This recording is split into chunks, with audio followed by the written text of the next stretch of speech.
In Northern California, where misty mountain slopes give way to dense groves of giant redwood trees, there's an old rural road that almost nobody remembers. The locals call it the Winding Ribbon. It snakes through the ancient forest, disappearing into a canopy of towering trunks before re-emerging onto a needle-covered clearing. On maps, this route is little more than a narrow path leading to a summer camp abandoned back in the mid-20th century. Once upon a time, children were brought there for fresh mountain air and adventures under the tall trees. But the camp closed down in the 1980s after a series of strange incidents.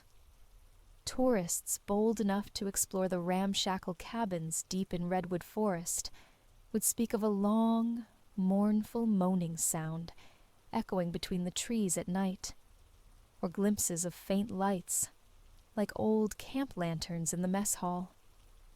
Officially, it's considered deserted, its buildings in disrepair, and without any real value. That's exactly where 3 young YouTubers, Ellen, Josh, and Kyle, decided to go. Their channel, Beyond the Camp, specialized in urban legends, abandoned places, and other scary stuff. Their top topic became the so-called Redwood Camp Curse, the sinister rumors about this forgotten spot. They were sitting in a small roadside diner, sipping coffee and poring over old newspaper clippings, when an elderly man approached their table with concern on his face. "Kids, you're not heading to that old camp, are you?" he asked, shaking his head. "What if we are?" Ellen replied, already bracing for another spooky story from a local. "I'd think twice if I were you. Strange things go on in those woods. Back when I was young, people told tales that something roams the fog at night, and it takes those who wander too far." He didn't elaborate further, just gave a heavy sigh, patted them on the shoulder, and walked away. But these 3 thrill-seekers were only spurred on. The scarier the rumor, the more determined they were to investigate. Around midday, they piled into Josh's well-worn pickup truck and took off down the road, which supposedly veered off behind a hill and disappeared into the gloom of towering trees. They drove slowly, not just because of the potholes, but because the deeper they went into the woods, the heavier the air felt. The gigantic redwoods seemed to close in from both sides, forming a canopy overhead so dense that only occasional beams of sunlight filtered through. Though it was only about 3 p.m., the dimness made it feel like dusk. Josh, behind the wheel, announced into a GoPro camera, "Hey there, subscribers of Beyond the Camp. Today, we're heading deep into Redwood Forest to check out an old summer camp that's been abandoned for decades. Rumor has it that something supernatural lurks in these foggy woods. Let's see if we can find out the truth." Kyle, the cameraman and mastermind behind the channel's visuals, filmed everything around them. The eerie forest, branches creaking in the wind, unsettling details like broken road signs and toppled markers.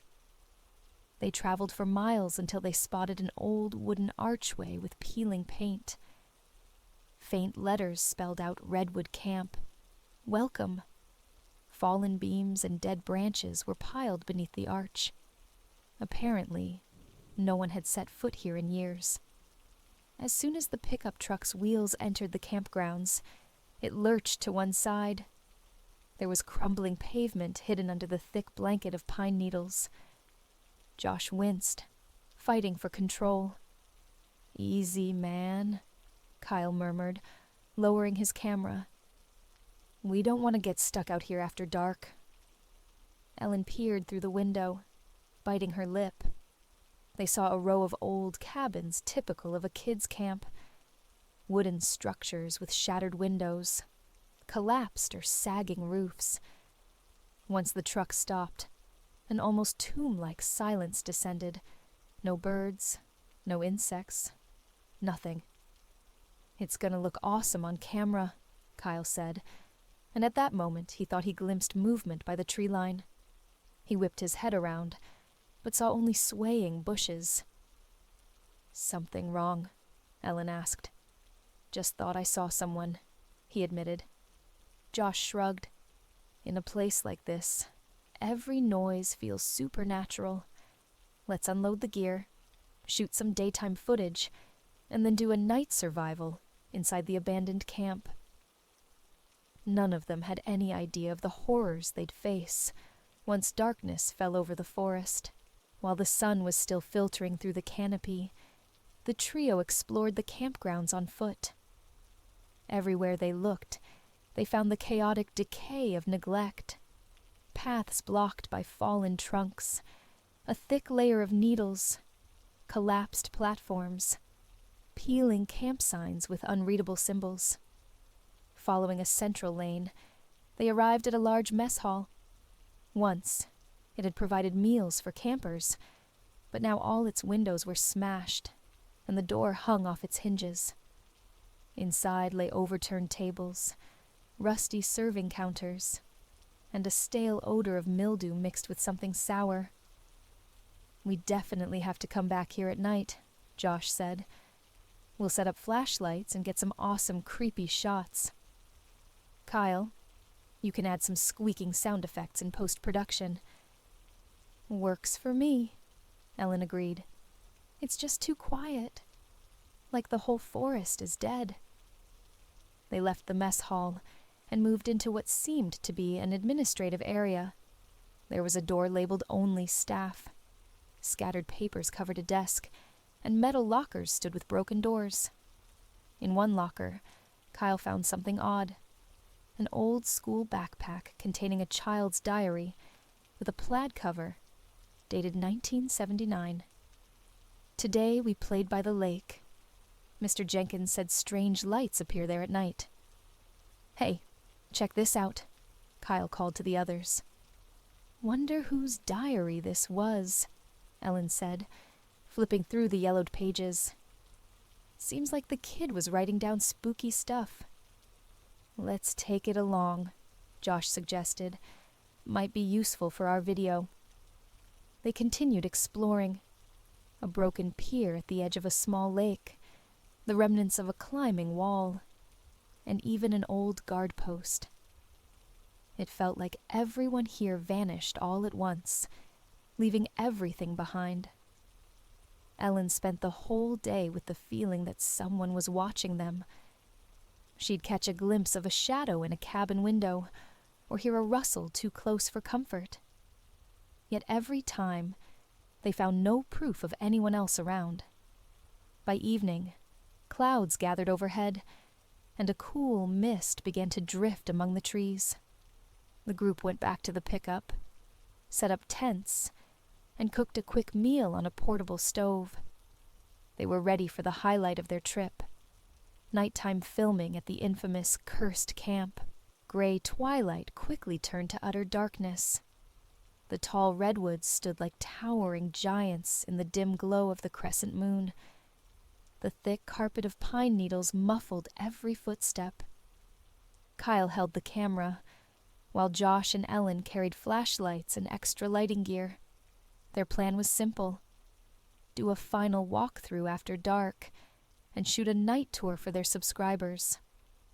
Kyle would film from a first-person perspective, while Josh and Ellen provided commentary on what they saw. Their audience loved these horror walkthrough formats. They started at the cabins on the camp's east side. By moonlight, the small structures looked even creepier. Broken windows caught silver beams, and tree branches cast long, distorted shadows.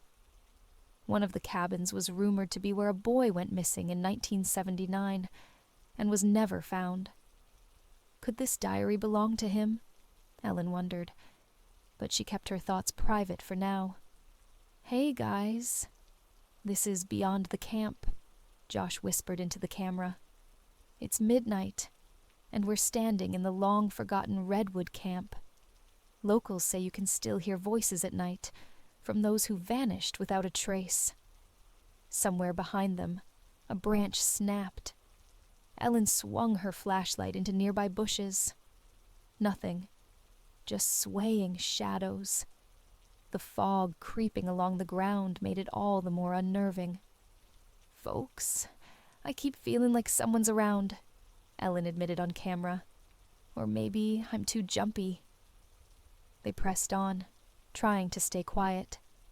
Along the way, they passed a deserted playground, a ripped volleyball net, and a small chapel that was half collapsed.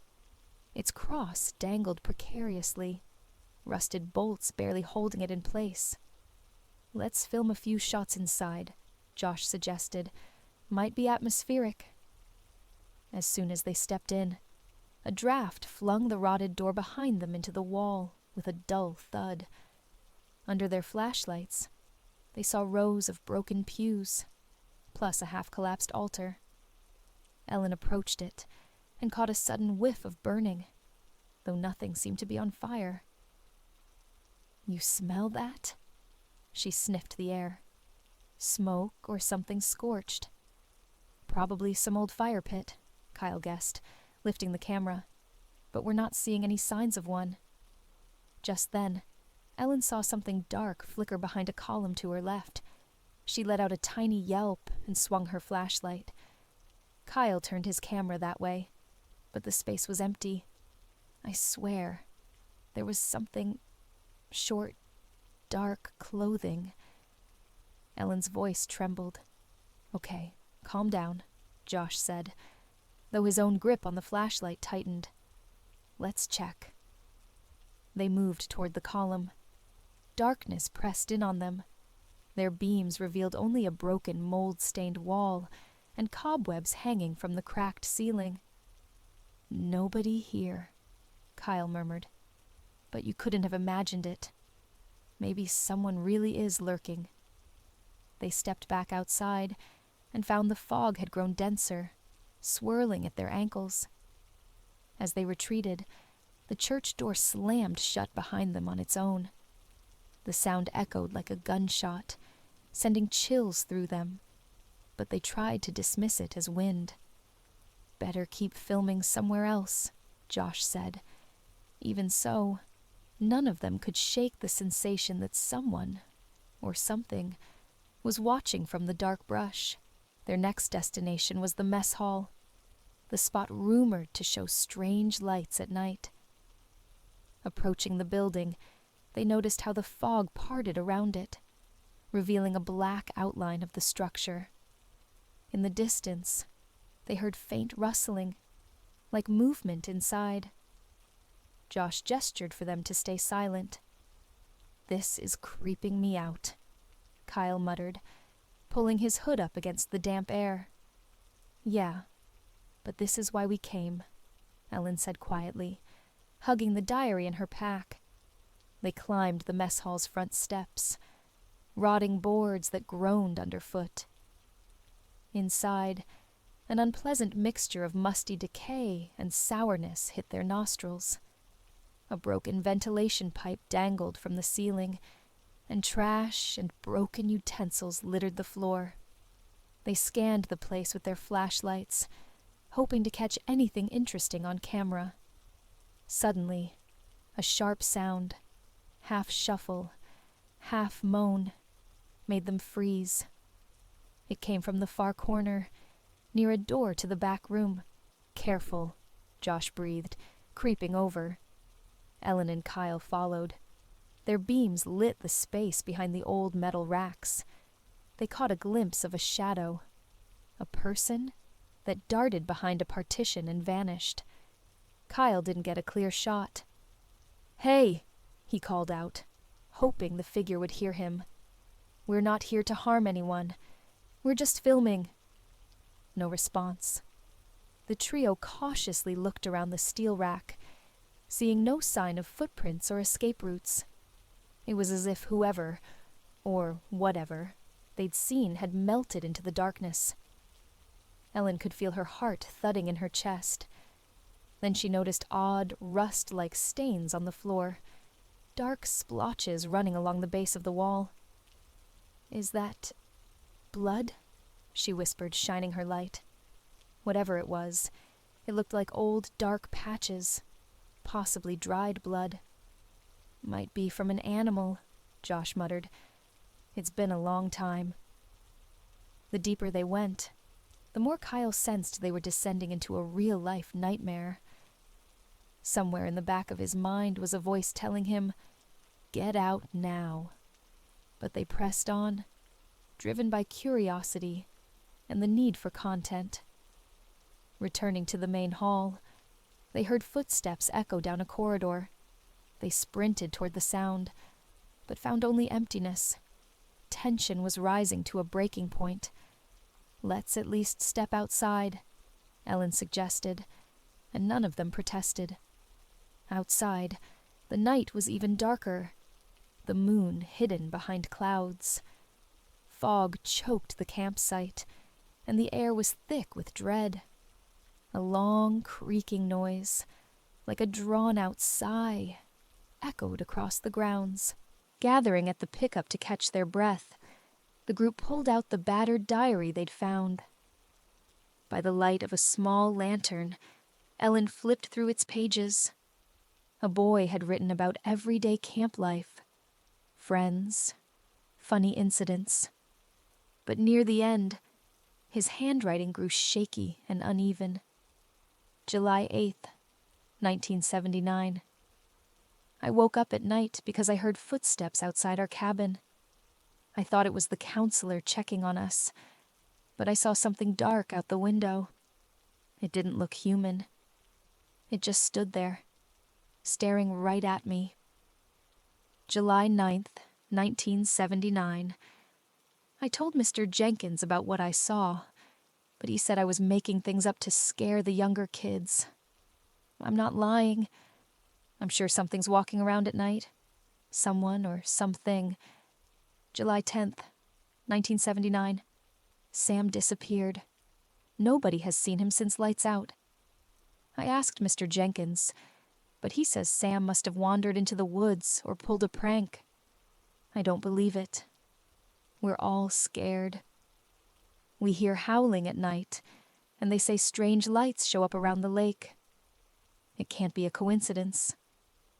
Then the entries stopped abruptly. "I'm afraid I might be next." "This is terrifying," Kyle muttered. "But maybe just a kid's imagination." "Something definitely happened in this camp," Ellen objected. Josh looked out at the silhouettes of redwoods under the moonlight. "I think we should get out of here ASAP, but let's try to capture a bit more footage for the final segment. Maybe those lake lights the kid mentioned." They agreed, hoping they could avoid further trouble. Yet all of them were on edge, following an old trail. They trudged through the creeping mist. Branches creaked overhead, and sometimes their flashlights painted bizarre shadows across the trees. Eventually, they reached a small lake, hidden among the colossal redwoods, its surface faintly shimmering in the moonlight. No croaking frogs, no rustling reeds. Only the ghostly glow of fog drifted across the water's surface. Kyle switched his camera to night mode, carefully filming. Josh walked along the shore, shining his flashlight onto the ground. Ellen hung back, watching the moonlight illuminate the rotting pier, half submerged. "It's both beautiful and terrifying," she whispered, feeling a chill in her bones. Suddenly Kyle, standing by the water's edge, shouted, "Guys, did you see that?" They all turned at once. A few dozen feet away, over the lake's surface, a faint bluish glow flickered, like a small orb. It vanished almost as soon as they spotted it. Then, off to the side, a pale greenish light flared up. "Oh my God," Josh whispered, trying to catch them on camera. "Are these swamp gases or bioluminescence? I'm not sure." The lights blinked on and off, drifting across the lake in an otherworldly dance.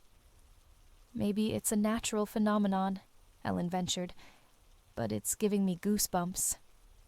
Suddenly, one of the glowing orbs moved closer to shore. It blinked a few times and then went dark, as if plunging beneath the surface. At the same moment, the fog swirled as if driven by an invisible wind. "Let's get out of here," Kyle suggested, his voice shaky. "I don't like these things." They turned to leave, but heard snapping branches from the woods behind them. Everyone spun around. Kyle's flashlight just barely caught a glimpse of something. It seemed vaguely human-shaped, either short or crouched on all fours. Hard to tell. Then it slipped behind a tree. "Did you see that too?" Ellen asked. "Yeah, oh man." Josh exhaled. There was no denying it now. They weren't alone in these woods. Panic set in, and they decided they had to get back to the pickup right away and leave. But finding the road was tricky.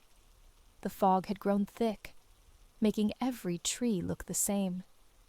Their flashlights kept flickering, as though the batteries were draining unusually fast.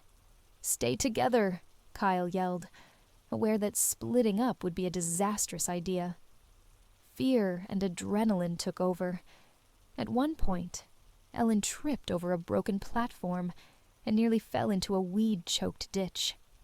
While Kyle and Josh helped her, a loud crack of splintering branches sounded behind them, followed by a pained moan. The fog was so dense it seemed like any creature could creep right up without a sound. "Run!" Josh shouted, gripping Ellen's hand. Kyle tried to keep up, but he sensed something cold, wet, and fleshy brush his shoulder. A wave of panic seized him, and he sprinted after the others, camera capturing only blurred beams of light. At last, they reached the row of cabins where the pickup stood like a beacon of salvation. But they found the tailgate ajar and the driver's side door wide open. Someone had been inside. Even stranger, wet pine needles had been deliberately scattered all over the back seats. "What the?" Josh exclaimed, peering into the cabin. "What on earth?" Kyle checked the cargo area where their extra gear was stored. Some boxes had been moved, tripods tossed about, yet nothing appeared stolen. The visitor had only rummaged. "We're leaving right now," Ellen said shakily. "I don't care who's out there in the woods. Let's go." They piled into the truck. Josh tried the ignition. It coughed a few times and died. Fog drifted around the vehicle like a living curtain. Sweat beaded on Josh's forehead. "Piece of junk engine," he growled, twisting the key. "Come on." Finally, it roared to life. "Yes!" Josh yelled, putting the truck in gear. "We're out of here." He drove ahead, the fog parting as though opening a path. They began to feel relieved, until something darted in front of the headlights. Josh jerked the steering wheel, and the truck skidded. It veered toward a signpost reading "No Trespassing," crashed into it, and stalled out. Kyle cried out, knocked around by the collision, and Ellen clutched her bruised knee. Josh had hit his forehead on the steering wheel, but not too badly. Shaken, they realized the truck's nose was buried in a ditch. "It's not moving," Josh groaned, revving the engine, tires spinning uselessly. In shock, they stumbled out, fog pressing in on them again. Between the dark trunks, they swore multiple shapes flitted by, surrounding them like a pack. "Head for the exit," Ellen shouted, adrenaline surging. "We can walk to the nearest town." They grabbed flashlights and the camera, abandoning most of their gear, and sprinted toward the spot where they remembered the old arch at the camp's entrance. But every path looked the same in the swirling fog. Minutes of frantic searching passed, and they realized they were lost. "This isn't right," Kyle gasped, struggling for breath. "We're going in circles." Suddenly, Ellen realized Josh was no longer with them. She and Kyle halted, scanning the darkness. "Josh, where are you?" The only reply was a distant scream, then silence. Without thinking, they ran in that direction, shining their trembling flashlights. No one answered. The forest had swallowed Josh just as it had swallowed campers decades before. Kyle and Ellen darted among the giant redwoods, calling out for Josh. The fog, like a living wall, absorbed their voices. Branches above them creaked, and shadows seemed to shift at the edges of the light. "We can't just leave him," Ellen sobbed, clutching the old diary as if it were a talisman. "We won't," Kyle shouted back, "but we don't even know which way to go." Twigs snapped all around them. Sometimes they caught glimpses of a dark shape and gave chase, only to find empty air. The thick carpet of pine needles muffled every step, meaning something, or someone, could sneak up silently. And it felt like that was exactly what was happening, toying with them. Finally, they stumbled into a clearing surrounded by colossal redwoods. Their flashlights caught a flicker of movement against the bark. A figure detached from one of the trunks. It was short, or maybe hunched, draped in tattered clothing. Kyle held his breath as Ellen stepped back, heart hammering in her chest. The shape seemed human, but its face, or what remained, was twisted in the moonlight. Eye sockets were black holes, or maybe just unnatural darkness. A ghastly grimace spread across its features, and it let out a low, resonant moan. "Run!" Ellen screamed, and they bolted. Yet the creature lurched after them, surprisingly fast for its weird posture. Kyle heard something crunch under his foot, and out of the corner of his eye, he caught another dark form rising from behind a tree. There were more of them in these woods. After a terrifying chase, Kyle and Ellen finally spotted the old arch at Redwood Camp's entrance. Part of a fallen tree blocked it. "Climb over, now." Kyle scrambled across the trunk, Ellen close behind. On the other side, the fog thinned. Through the trees, they could see the worn dirt road leading to the highway. Both collapsed onto the ground, panting, hardly believing they'd escaped the camp's boundaries. "What about Josh?" Ellen cried, turning back toward the darkness under the arch. But the forest was silent. They realized returning for him was suicide. They had no plan or strength left. Half an hour later, staggering along the road, they reached a gas station. They frantically told their story. Locals called the police. At dawn, officers and search crews combed the area around the camp and the adjacent woods. They found no sign of Josh, or of any struggle. The pickup sat where they'd left it, crashed into the signpost. There were footprints from two people, presumably Kyle and Ellen. Officially, no one gave credibility to tales of something in the woods. The authorities wrote it off as an accident amid a panicked flight. Kyle and Ellen gave statements and turned over the old diary, hoping it might shed light on Josh's disappearance. But evidence seemed too bizarre for police to take seriously. Everyone hoped Josh might turn up wandering in the surrounding area, but days passed with no word. A week later, Kyle uploaded fragments of their footage to the channel. Nighttime exploration of the cabins, faint glowing lights on the lake, eerie noises in the mess hall. The final clip showed them fleeing through the fog, the camera wavering and capturing only fleeting glimpses. Just before cutting out, the screen revealed a shape gliding among the redwoods. The video went viral, drawing millions of views and fiery debates online. Some called it fake. Others were certain the group had encountered something supernatural in Redwood Forest. There was no trace of Josh. Ellen quickly deleted her social media. Kyle posted a brief apology video on their channel, explaining he would never film such content again. "I'm sorry, guys. We crossed a line. I just want my friend back alive," he said. A few months passed. One evening, a lumber company's security guard called the police, reporting he'd spotted a disoriented man with a blank stare and bloody clothes on an old access road. When the guard tried to approach, the man bolted back into the redwoods. His face was pale as a ghost, his arms trembling. The incident remained unsolved, and Josh was never found.